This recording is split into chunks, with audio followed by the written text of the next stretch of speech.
I want to talk for a few minutes about smile controls. Now, what are smile controls?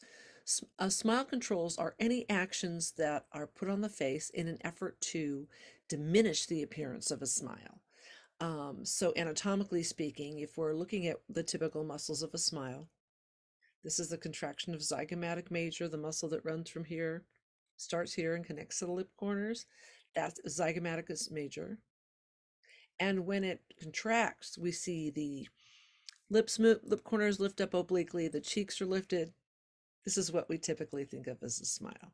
Now, what kind of actions act as a control for a smile? So this is anything that kind of either moves in the opposite direction of a smile or makes a smile look less big. And one of the most classic or frequently seen smile controls is action unit 15 in FACS, or the contraction of depressor anguli oris. This is the muscle that brings the lip corners down.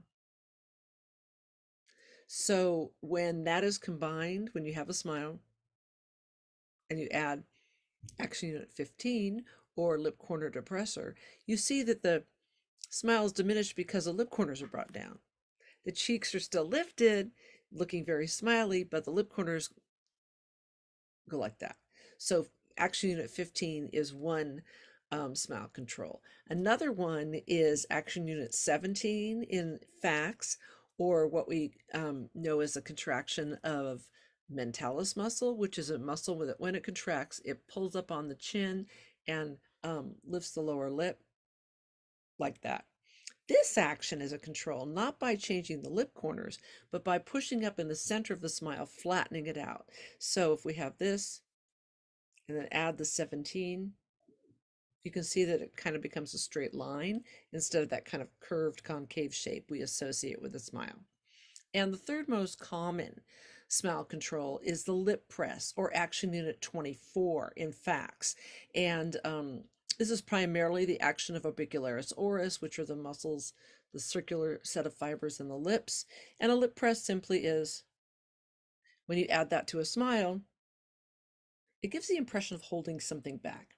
So those action units 15, 17, and 24, or the lip corner depressor, the chin raiser, and the lip press, those are all different ways to control a smile. Sometimes they act alone, sometimes in combination. Now, when might we see smile controls? This is where the psychology comes in. There's evidence from research. I'm thinking in particular of the work of Decker Keltner on the embarrassment display. He was one of the first to really talk about smile controls in the literature.